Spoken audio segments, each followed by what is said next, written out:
city, and our nation. I want to say good morning to you. Good morning to each and every one of you. Thank you so much for tuning in to another edition of Wncr-Tv Now. We're getting Facebook Live underway right now. We should already be on YouTube. Let's see. Yep, we're there. Good for YouTube and good for Facebook Live. We're there as well. And so now I'm here. Good morning, good morning, good morning to each and every one of you. Again, as we talk about things impacting our state, our city, and our nation, of course, today is Wednesday, normally Weekly Joy, aka feeling under the weather today, so she won't be in. So we'll be praying for her to get well soon. Indeed. Let me do that. And so, okay. So what is happening today? Of course, yesterday was that redistricting meeting. Let me tell you, there was a lot of people that was there on yesterday. 21 people spoke. At least 23 signed up to speak and to dissent to their speak. But not one person in that room on last night spoke publicly, and even not hear any private conversations that dealt with them supporting option D2. It was an overwhelming support, a majority or absolute support. Let me say that, not even majority, it was an absolute support. Majority would incline that there was someone who voted the opposite way. Hey, caller, good morning, you're on the air. Good morning, Bronson. My name is Helen Arrington Lure, and I am trying to get in touch with Miss Ruby Silver. Okay. Is it any way, you think she's listening? I could put my number out so she could call me, or you could send her something to have her call me? Either way, or you can call me after the show and we can work it out. Or do you want to put your number over there? You don't mind it, or you want to wait till after the show? It don't matter, because I just I wanted to ask her something about my sister passed. Okay, all right, then go and give your number, and I'll take it. And I'll be sure I call her after the show as well. 252 200 4461. Okay. And my name Helen Arrington. I live right around the corner from her on Long Avenue. Okay. I will do it. Thank you. Thank you. You take care. 252-407-8432. That's 252-407-8432 is the number to call to participate in today's show as we talk about things impacting our state, our city, and our nation this morning. Let me see. I was about to share the Facebook Live video. Let me say good morning. Let's see here. Good morning. Do it like that and like that. Okay. So, yeah, so that's that right there. All right. So what is happening in our city, our state? Of course, up in New York, they had that primary race there for the mayor's office, and the young upcoming individual was able to beat out in the race Cuomo, who was the former governor of New York, and he was running for the mayor of New York City. And so it looks like I think it was going to rank choice, because I saw something last night where Cuomo had decided he was going to concede to the race. I didn't get too much into that whole situation, but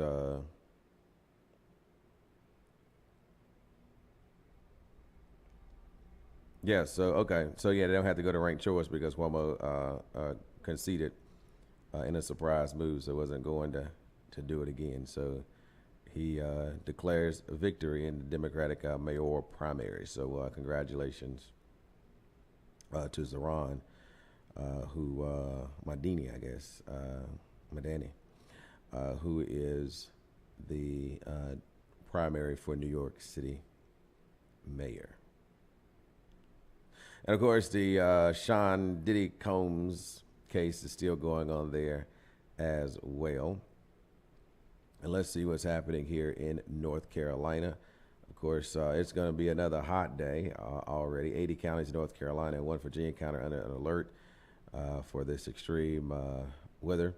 But today is going to be some scattered thunderstorms. In fact, I was looking at the weather app on my phone on yesterday, and it was talking about a 50% chance of rain. Let's see what it is today.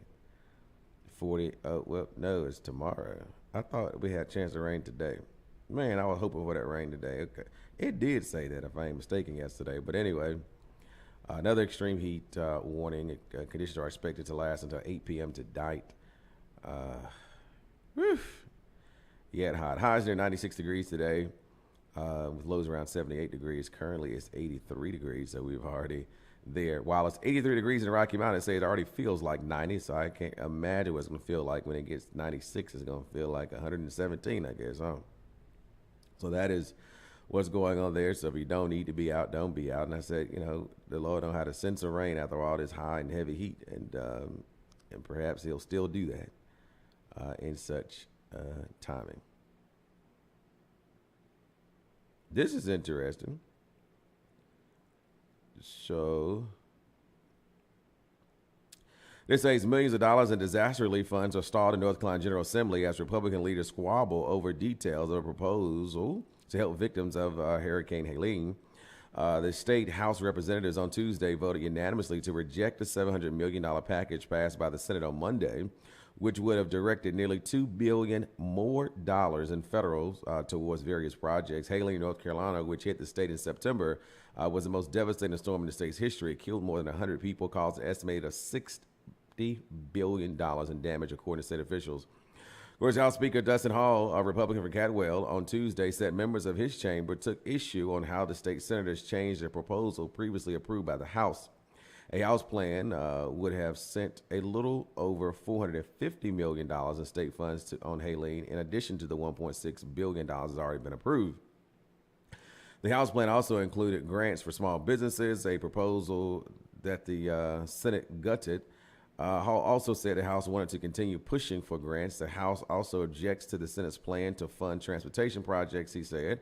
Republicans hold majority in both chambers of the General Assembly, meaning negotiations are led by Republicans. On Monday, some Triangle area Democrats raised concern about how the Senate proposal to fund Helene relief by taking money away from programs dedicated to road construction projects in the state's largest cities, which are among some of the state's fastest growing and most congested areas. Hall said he's comfortable with taking time to iron out the bill's problems because the state's already have already appropriated millions of dollars to the relief.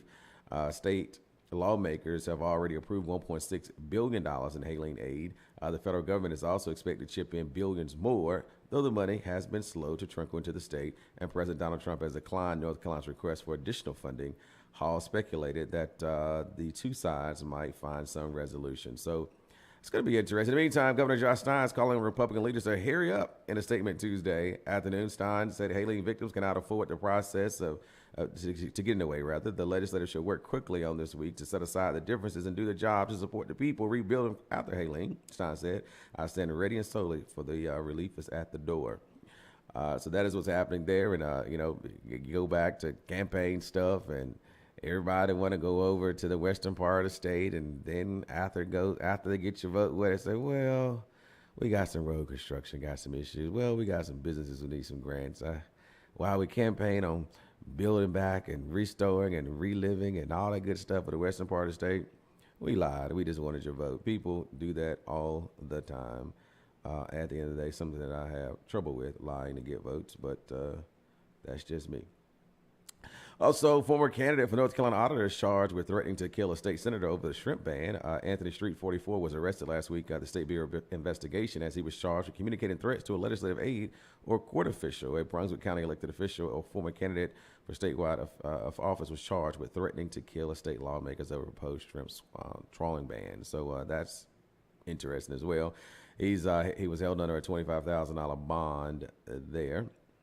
And he was the state auditor nominee, losing to Democrat Beth Wood that time by fewer than 100,000 votes. He ran for Republican nomination state auditor in 2024, finishing fifth out of the six candidates with 11.2% of the vote. And so, he said, leave his shrimp alone.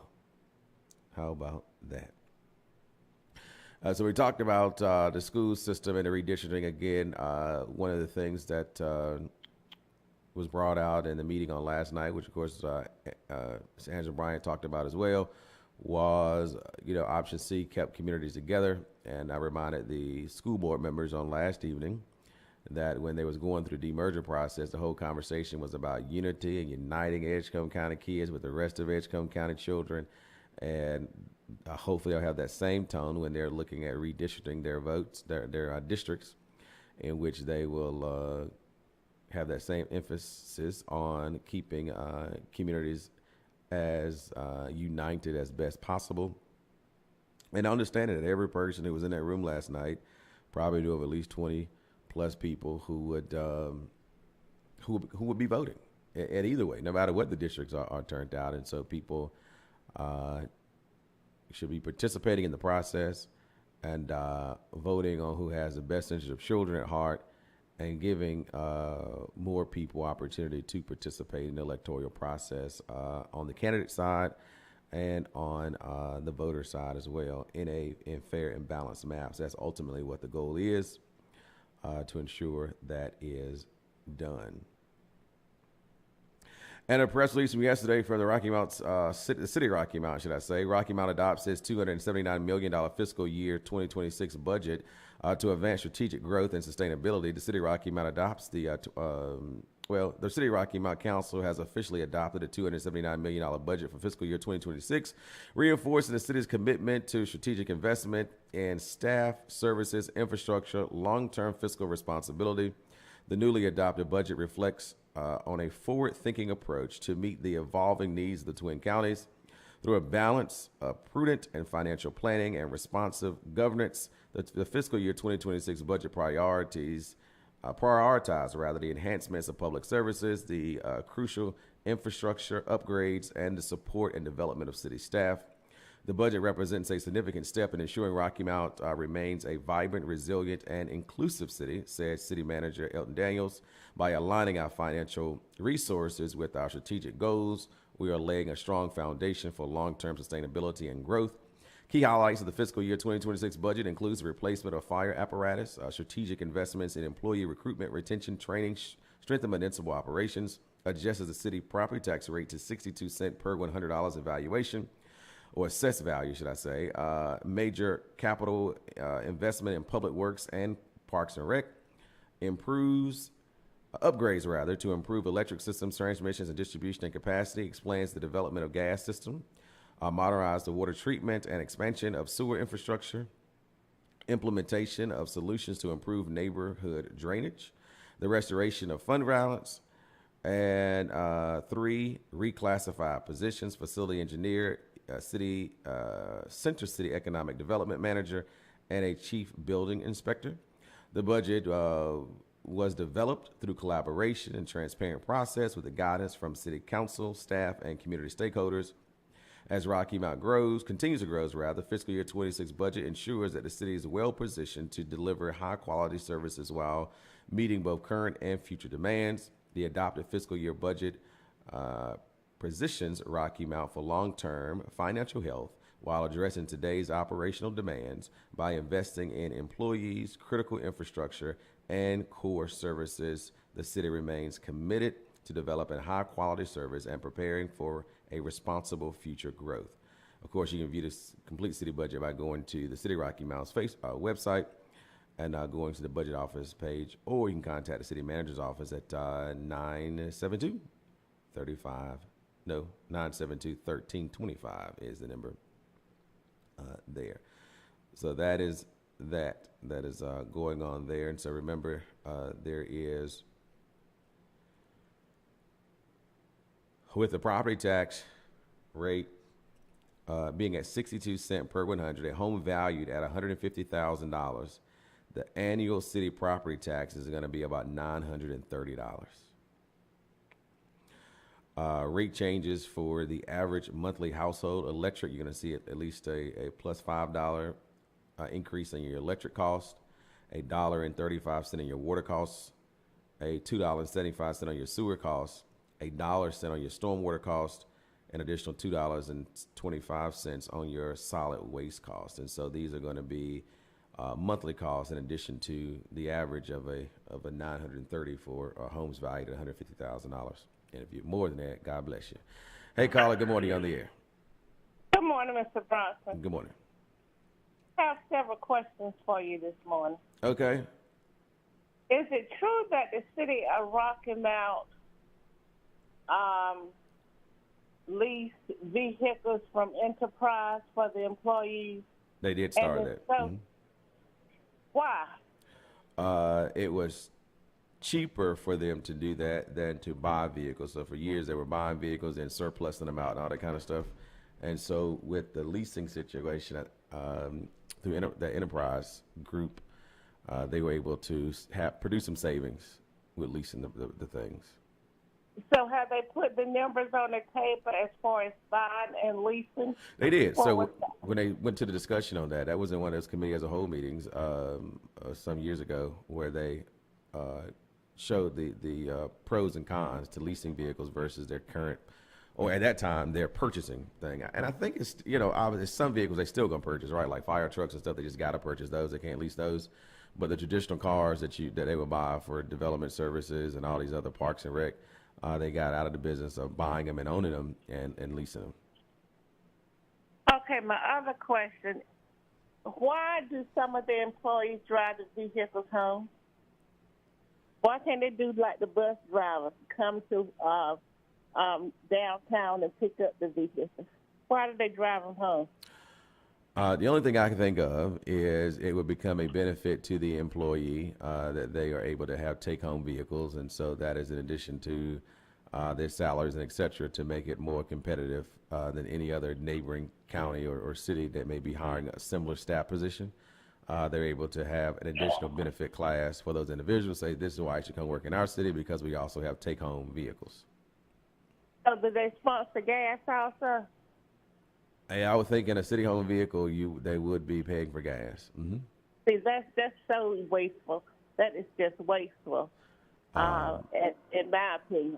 I would say that the city-owned vehicle would have to be inside the city limits, so that I don't think there would be any additional gas being consumed by them taking it home, so to speak, with them driving down city streets. Now, if they were taking a home vehicle and they lived in Franklin County or Raleigh, I would say that would be crazy. But if they are living within the city limits of Rocky Mount, that vehicle would be allotted to drive on any city or street in Rocky Mount at any rate. So that's, I guess, my thought process with that one. Well, I just don't think it's fair. Every job application I will feel about to ask, do you have transportation? Yeah. And so why are you going to give them transportation? My other question is, we have a Parks and Rec department.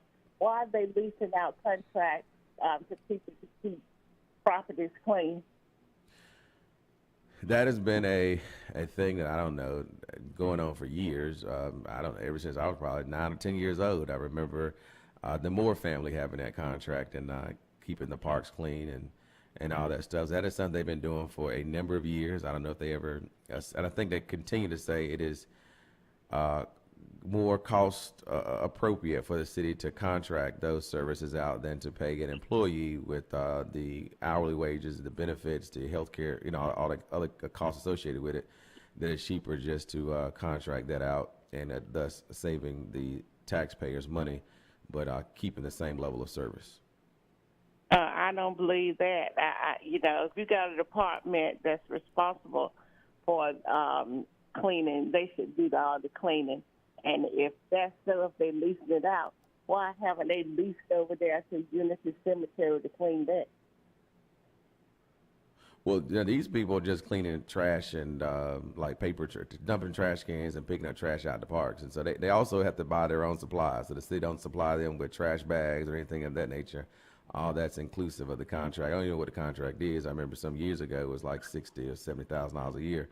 I don't know what it is now. It could be less, could be more. I have no earthly idea. But yeah, I know they've been doing that for quite some time. And talking about the budget, did they mention Unity Cemetery and what money is still allocated for that, and what happened to the $8.5 million that Willingham gave? It's a lot of money floating around, and nobody's just explaining what is going on. I did not hear any mention of Unity Cemetery during the budget process. I was, at most of the city council committee meetings or watched them online.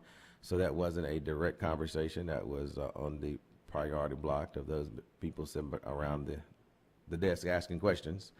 So I don't. Because they don't spend that money. They spend that money in something that they're not telling people about.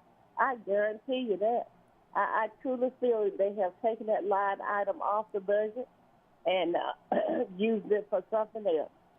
I did talk to one And, city employees. They said they're cleaning up. So, some of that they're going over there and cleaning up. Of course, it still holds water and things of that nature. So they got some other things they got to do. But my understanding was they were still cleaning up over there. From the conversation I've had with the employee. If Councilman Knight said that we had a month worth of savings, excuse me, didn't they know that when they purchased that land over there in Nash County? They had a who? Councilman Knight alluded to the fact that they only had a month worth of savings in the bank account. Yeah. I don't know about that. I didn't even hear him make that statement. So I don't even know what a month would be. I don't know.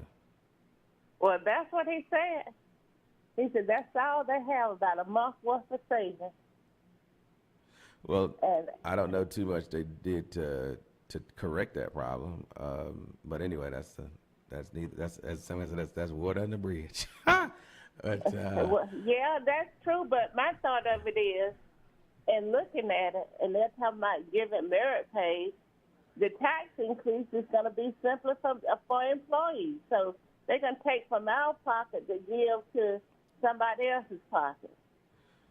Well, yeah, because that's essentially. They made foolish decisions.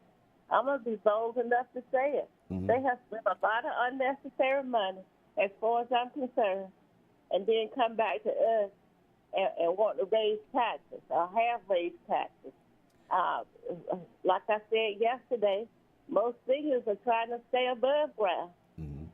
When you consider the high cost of medication, the high cost of food, the high cost of gasoline, the utility bills are high. You got to think about that.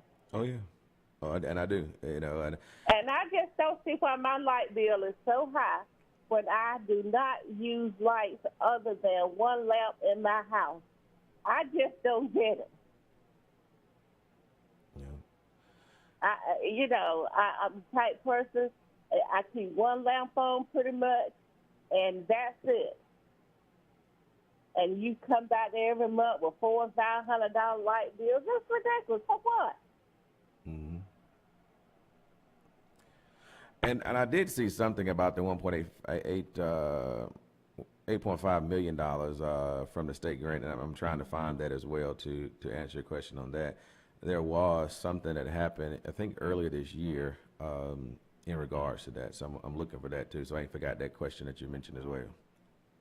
And then they talk about investors coming, doing this, doing that, and you ain't seen nobody break ground, ribbon cutting, or nothing. Somebody needs to talk to us clearly. I mean, in layman's terms, what in the heck is going on other than you buying land? Mm-hmm. Yeah, that much is true. That much is true. So I'm pretty much disgusted with them. I really am.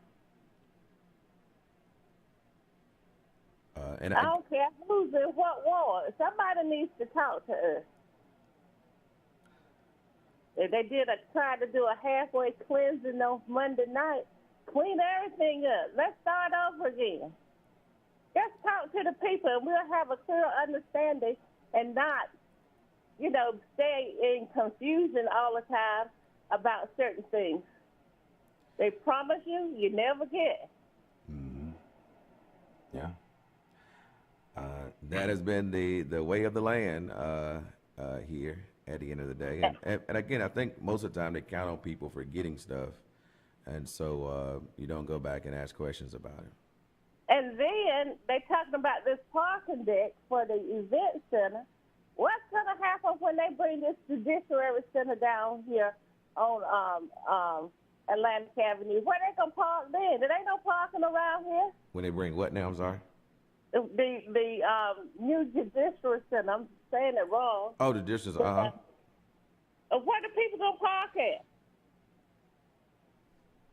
I don't know. So instead of building that parking lot so close to the event center, why don't they put it midway so both places can utilize it? All this open space downtown over here on Atlantic Avenue. They can do that. Yep, they can, and the question is, will they? And there's a whole bunch of stuff they can do, and the question is, I what mean, will they they're do? not the only one that can see. We ride around and look at things too. Exactly, absolutely. And then they never involve the citizens in those big projects. Give me a break. And if they do, after they hear your comment, they say, hey, we heard you, but we can still do what we want to do anyway. Is that right? There you go. I Okay. remember all those meetings they used to have. Yeah. And sitting down, writing down on paper. This, that, and one thing, they ain't seen nothing that comes out of it. Right, Nothing. right. Now, that I agree with you wholeheartedly. So, that's my little speech this morning. You I keep thinking over here because I'm the one paying bills over here, and I know everybody else got to pay them just like I do. That's Then right. you look and say, what is the outcome? There is none. Mm-hmm. I'm going to tell you the truth. Better have food pantries and everything because you just can't make it nowadays with what's going on.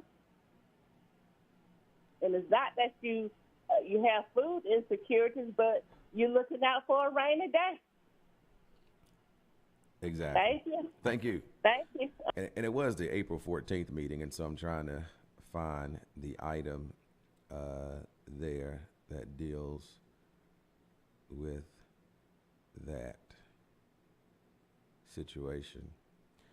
So it's the April 14th meeting. At least on the action agenda, I saw that, but on the actual agenda, I'm not seeing that item. But it must be here. Let me continue. Hey, caller, good morning on the air. Good morning. How you doing? I'm well. Hope you are. I am. One thing why we don't have no money, on Saturday they had, my sister always bring me a paper on Saturday. They had the book in there with the taxes that had been paid in Edgecombe County. Uh-huh.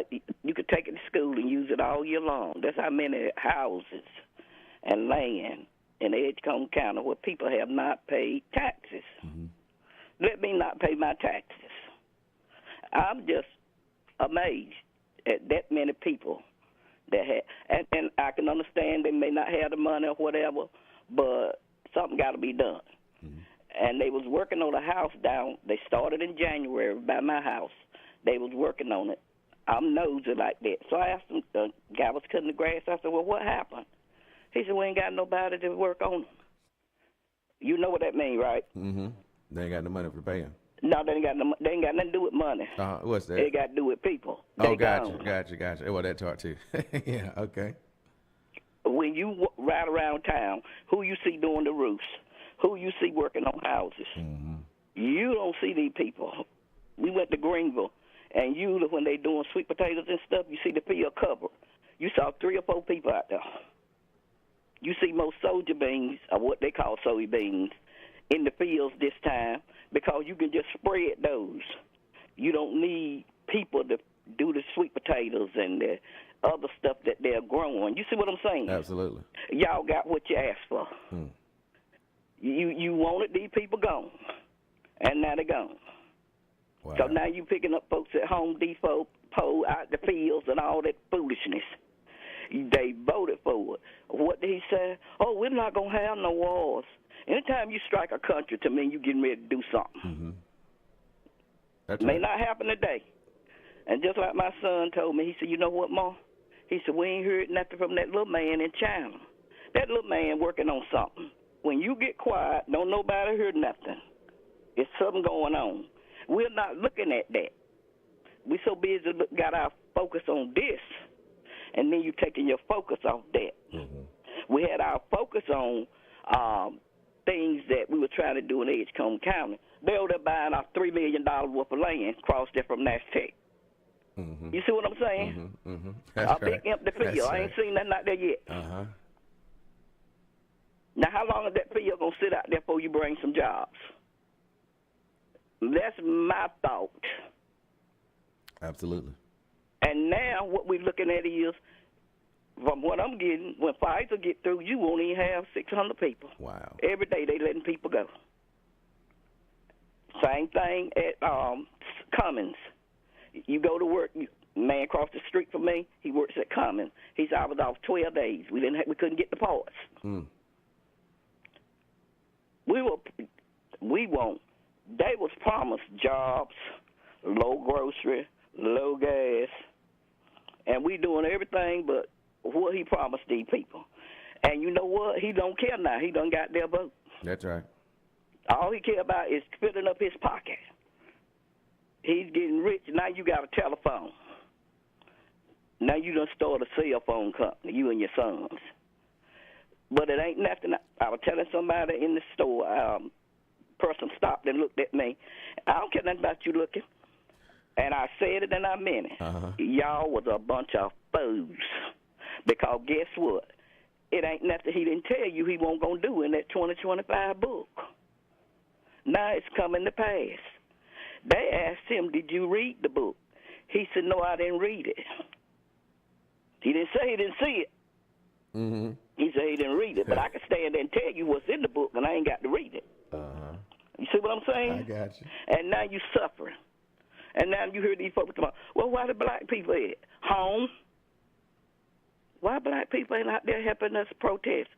Home? Because you had a chance to do better, and you didn't.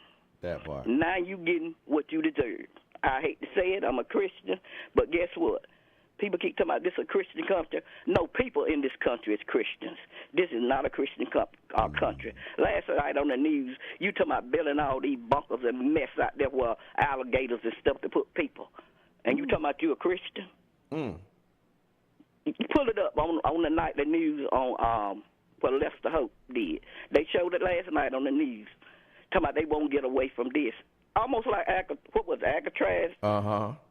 If they Wow. try to leave, the alligators and the snakes to get them. They thought that mess was funny. God ain't pleased with this stuff. We ain't suffered yet. When God get mad, you going to see some stuff. Because he say, don't fall into the hands of what? An angry God. Thank you. Thank you. 252-407-8432. I want to say good morning to those who are tuned in thus far this morning. If I can get back to the top, but I miss you. My apologies because I didn't do it earlier. But I want to say good morning to Melinda Ingram, Yvonne Hendricks, Gloria Brake, Allison Williams, Ray Daughtry, Deborah Gunter, Venice Harris, Reginald Manning, Troy Davis, Gwendolyn Swain, Andre Smiley. Good morning to all of you. Hey, caller, good morning on the air. Hey, good morning, Bronson. How are you today? I'm doing well. Hope you are. All right. I thought I'd throw a little food for thought for all your listeners. I was just listening to the mayor. The mayor said Rocky Mount is over 65% rental property. I was with some guys yesterday that got about 650, 700 pieces of rental property in Rocky Mount, the city of Rocky Mount. And they said come July, they're going to go up on their rent. And all I've heard out of the city council is affordable housing. But that price increase, tax increase, is going to be passed right along to all the renters in Rocky Mount. Mm-hmm. Absolutely. I agree So, with I you. mean, Yeah. Mm-hmm. So somebody needs to wake up and smell the if we're 65 to 70% rental in Rocky Mount, somebody needs to smell the roses. Absolutely. Appreciate you. Okay, man. All right, thank you. And that is so true. That they can do math and can say that it's going to go up, and that you give justification we're already talking about high rents in our city, and they're going to be even higher because those people who are in the business of providing housing for people are in business. It is not a charity. It is not a feel-good project. It is a business in which they're using to live themselves. And so they're not going to go in debt or in the hole because a city is electing to raise the cost of its property taxes. So absolutely, that will be something that people are going to feel, not just right now, but you're going to feel it for the rest of the year. For those who can raise it. Now, if you're under contract, they can't go and just raise your property, your rent. So if you're signing these 12-month leases or 5-year leases or whatever they are, your rate will stay the same. But those folks who are month to month said, I ain't getting there, signing no lease, or I ain't doing this, then your rate will not stay the same. So I will say that. So don't let people put an okie on you and try to raise your rent and you under a lease or contract. But if your contract is up on June 30th, you got to do a lease every year, and a lot of people do that. a yearly contract, so they can raise the rates because they understand that the possibility of costs going up, and they're going to share those costs with those people who are living there. Well, they can take get out because somebody else will. I want to share. I'm going to take this phone call, and then I want to share this other thing about this $8.5 million. Hey, caller, good morning. Good morning. How you doing? Doing well. Yeah, I was listening. I was listening to the Channel 17 a while ago. And then I live in Tarver. I don't even live in Rocky Mountain, but I got 2 children over there. I've been in Rocky Mountain about 2 or 3 times a week. Okay. And I look at them houses in Rocky Mountain, especially the ones when they just East Grand, because I call East Grand the heart of East County, really, in a way of speaking. But I do a lot of business in South, go through South Rocky Mountain too. The city of Rocky Mountain has always got something going on, because I look at your show and the Channel 17 show.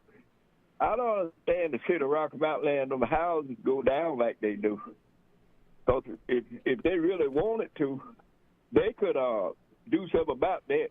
I mean, they are the city, and I know what the city can do. Mm-hmm. I don't understand why they let them houses go down like that. They talk about affordable housing. The city could have done something. They could buy the houses, or either make the owner of the houses do something about the housing. Right. It's always something with y'all guys over there. It's just something about Rocky Mountain. The people that's running Rocky Mountain, I ain't going to say it's the city council. I'm going to say it's the whole city, because the city's the one that vote these guys in. Oh, okay. That place is terrible with them houses in Rocky Mountain. So I'm just throwing my little 2 cents in there, because like I said, I don't live there. I'm a tall man. Okay. But that's just thought I had to try to figure out why this is like that. And it's got to be, it ain't just the city council, it's the whole city. Or the city's the one voting these guys in. You said nothing but the truth. Absolutely. Thank you. Nothing but the truth. Every city, a citizen has the ultimate responsibility of the actions of our city council, because if you continue to vote for what you get, you saying you want it at the end of the day. But this is on February 24, 2025, the city council ratified the grant agreement executed by interim city manager with the North Carolina State Office of Budget Management in the receipt and use of $8.5 million allocated to the city of Rocky Mount by the state of North Carolina's 2023-2025 biennial budget. The agreement incorporates the following distributions of funds to the city for the following purposes: $2.5 million to repair, rehabilitate, and increase the supply of available housing in the city, with specific emphasis on the need of housing with less than 100% of the area median income. $4.5 million to complete phase 1 of the development of the new campus for the Rocky Mount Judicial Center. The state is proceeding with the transfer of these funds to the city, which must be encumbered by the city for their intended purpose by June the 30th, 2026. The city must now appropriate these monies in a special revenue fund, which is being created for the specific purpose of the State Budget Appropriation Fund 250, to ensure proper accounting for each activity identified. Project ordinance should be adopted by the council with these funds, with each project ordinance budgeted as following: professional services for management of house repair and rehabilitation, $250,000. Increased funding for house repair and rehabilitation grants, $1.6 million. Funding for incentives to increase housing supply, $575,000. Note, in order to properly account for this appropriation per item of the grant agreement, the project ordinance for the City of Rocky Mount Housing Initiative adopted by council on June 24, 2024 should be repealed. I gotta say that I'm assuming they repealed it. So then project NCGA3 phase 1 of the new Judicial Center campus development, $4.5 million. Remaining property acquisition, $250,000. Existing tenant assistance, $150,000. Site demolition and clearing and remediation, $500,000. Campus design, $1 million. Construction of utility infrastructure parking. Construction of utility infrastructure and parking, $2.4 million. Construction of a perimeter fencing, $200,000. Note, in order to properly account for this appropriation per terms of the grant agreement, project ordinance of the City of Rocky Mount Judicial Center adopted by council in July 2022 should be repealed. And so that is where they have $7 million of the $8 million, because 4.5 million and 2.5 million is 7 million. And where the other million went, it must have been, I had to look for it, but it must have been $1 million went towards property acquisition some time ago for properties in which they have acquired, and that money may already be there. Because again, in reading this is, I think it was a ratification. Yeah, ratification of the grant agreement. Yeah, so they modified the 8.5 million. And so somewhere thereabout, this time the city should have received the money. I don't know where this money was shown in the budget process, and perhaps it was under the CIP plan and the capital improvement plan, because it is dealing with one-time expenditures for a capital project. And then again, I really don't know, because the grant money for housing would have to be in a general fund. So yeah, but anyway, so I did find that last night when someone else asked me a question about that earlier yesterday.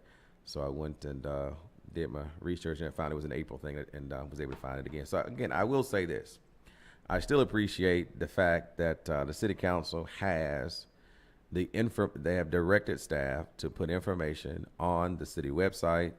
They have made the investment for electronic means and video to have people witness whatever it is that they're doing.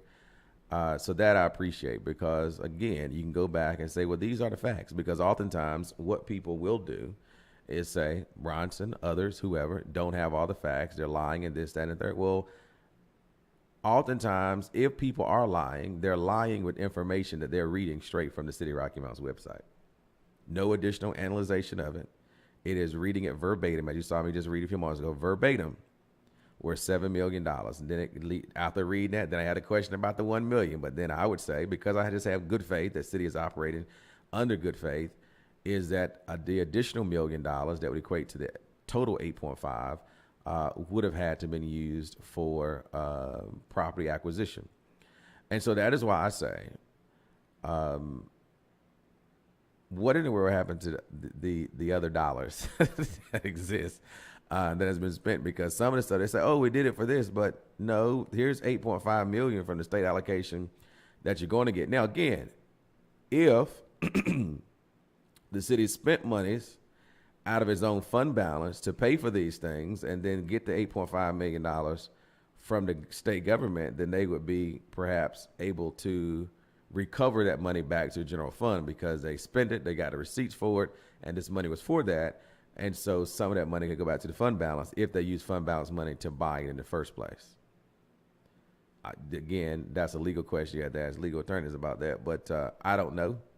And so that brings a question to where really is the fund balance at, because again, a lot of the land purchase and demolition was done for said purpose of a judicial center site location prior to the receiving of funds.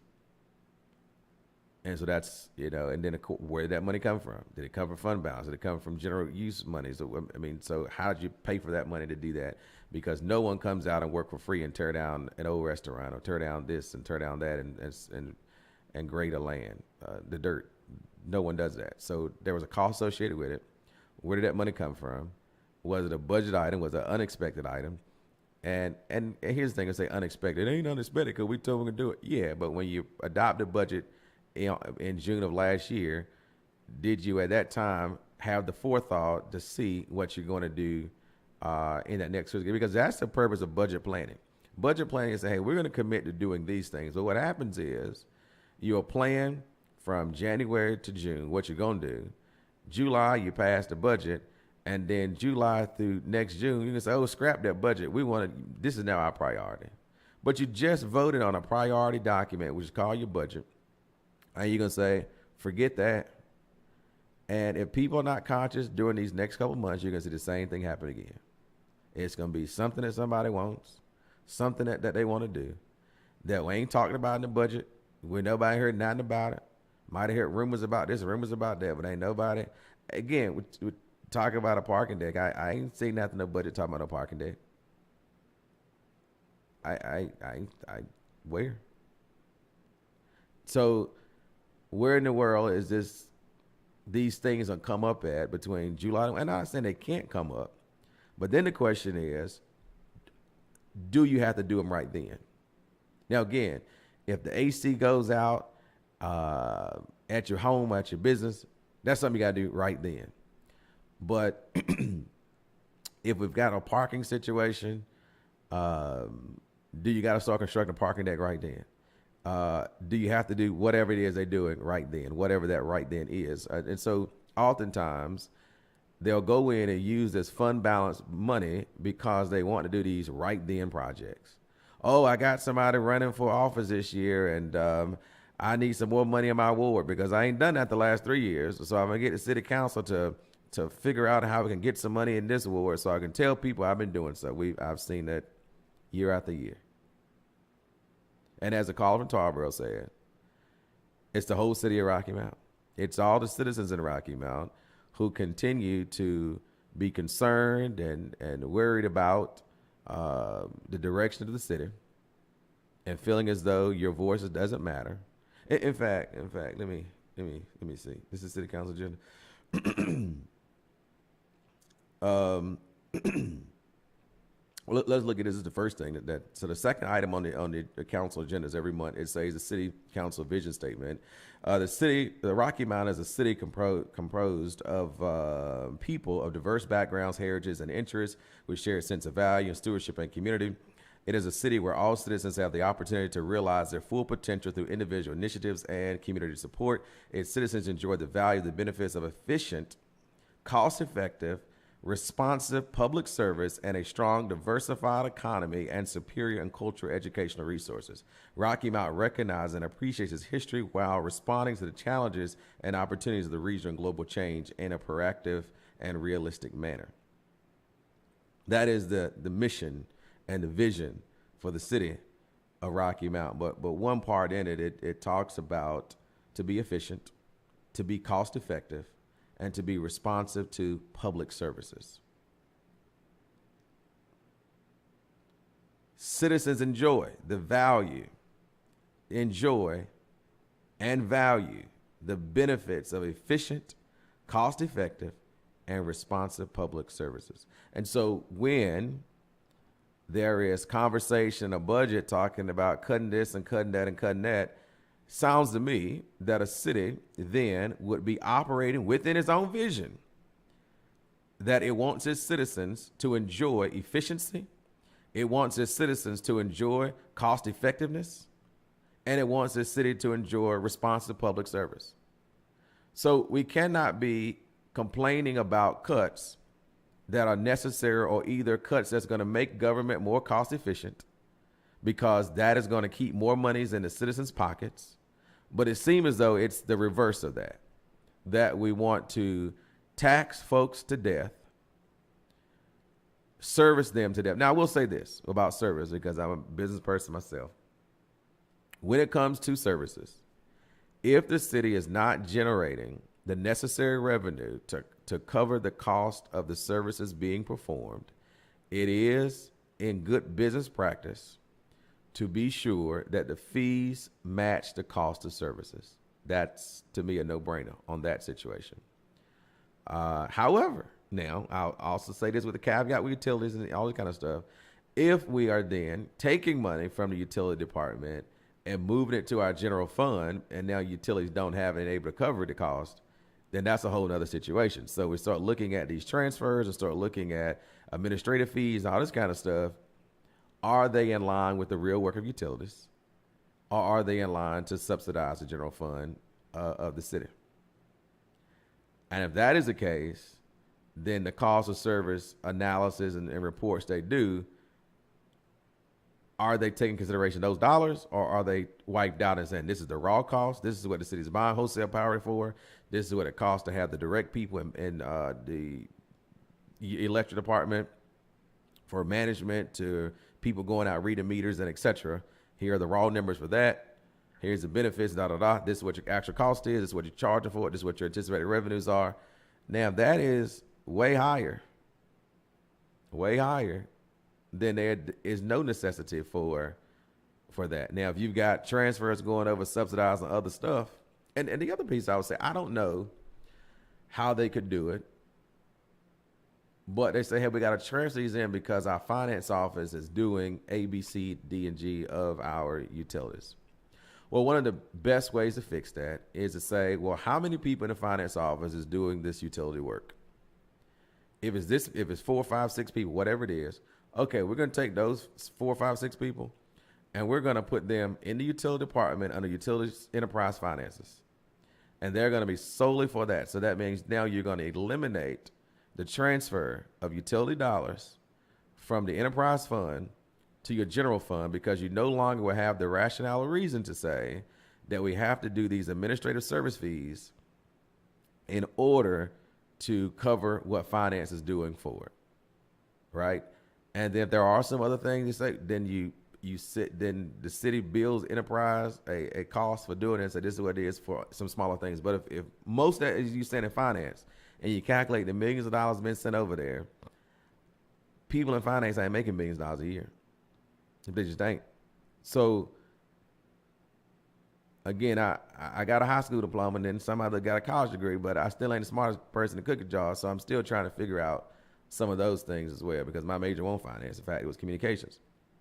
So if somebody could help me with that, that would help me along the way as well. So then, it talks about how citizens can be heard. It says citizens may appear before the council to be heard on subjects related to the government or any other individual matters that may involve city government, a provision made by each city council agenda for petition received from the public.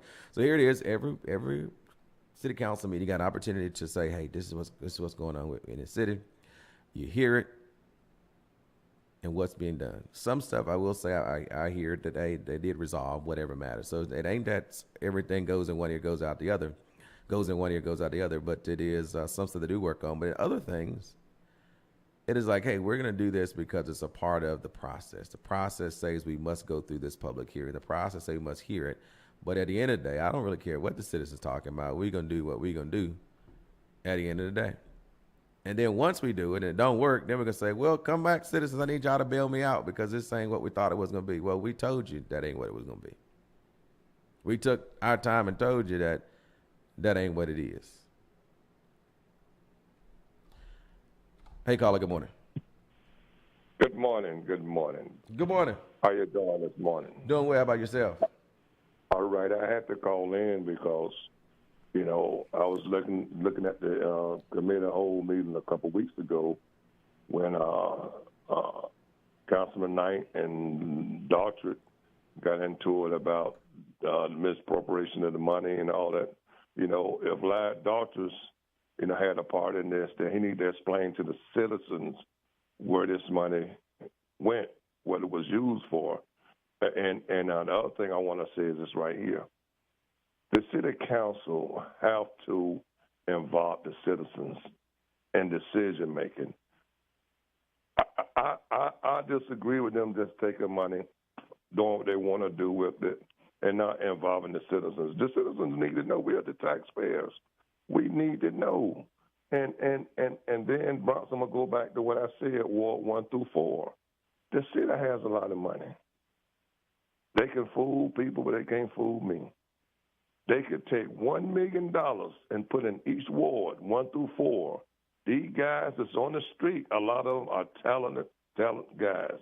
They have carpenter experience, brick mason, plumbing, electrical. All the city need to do is hire these guys off the street, get those guys to refurbish these houses in the community that's just sitting there. They could refurbish those houses, add new bathrooms. They could make those affordable houses and get the people out of the projects. When you get people out of the projects and give them ownership, the crime go down. Once those houses are sold, they could put that money back into the city and start all over again. And that's how you clean your community up. Your crime rate can go down. I don't understand why would they take money. They put a casino over there in Nash County when there's nothing on the Escombe County side. You need a hotel with a 5-star a restaurant, There's a lot of stuff you could do on Edgecombe side. Stop taking our money, going to Nash County. Like some of the county commissioners told me, the money that's leaving Edgecombe going to Nash County, we need to stop that. So there's a lot of stuff that can be done. And last thing I want to say, Bronson, is this right here. The enterprise, leasing the cars, enterprise buying the cars and leasing to the city. That don't make no sense to me, because if enterprise is leasing the cars to the city, then they got to pay the mechanics to fix the cars.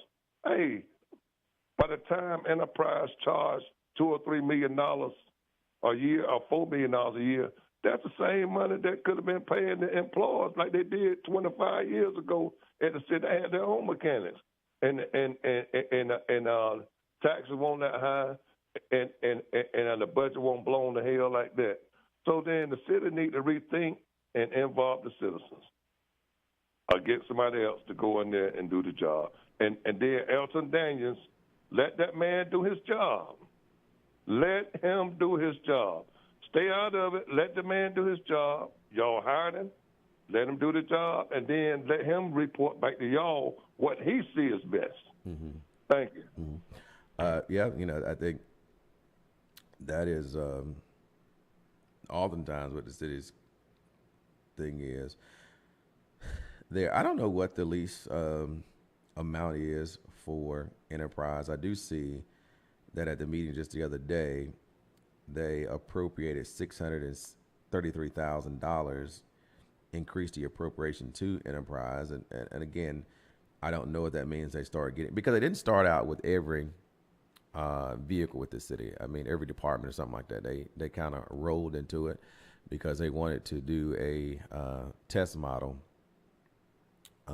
with the whole thing. And I eventually I could find and I'll try to find it because it's 9:10. I real darn time be flying. I ain't realized it's 9 o'clock. I gotta go. Anyway, we'll talk about the lease thing tomorrow, and I will find it because they did have committee meetings about that. The enterprise concern about how they was going to do that whole process as well, and it was demonstrating the savings associated with the city for doing it, and the phase-in approach forward and all that kind of stuff. So I'll get that information by tomorrow's show to do that. Again, what is today? Wednesday. It's Pop's Diner. Come out, check us out today. 11 to 6 p.m., 132 South Church Street, downtown Rocky Mount. I look forward to seeing you there. And stay as cool as you possibly can. We thank each and every one of you for tuning in. All those who tuned in this morning, who chatted on the Facebook page or the YouTube page, we thank you all for tuning in. And those who may never call in, but there's a lot of people who watch this program, and we are so thankful to you as well. The number of people who are engaged in the program on a daily basis. And let me call Ms. Ruby, be sure she got her information from the lady who called in earlier today as well. Always trying to make connections here on WNCR-TV Now. Make it a great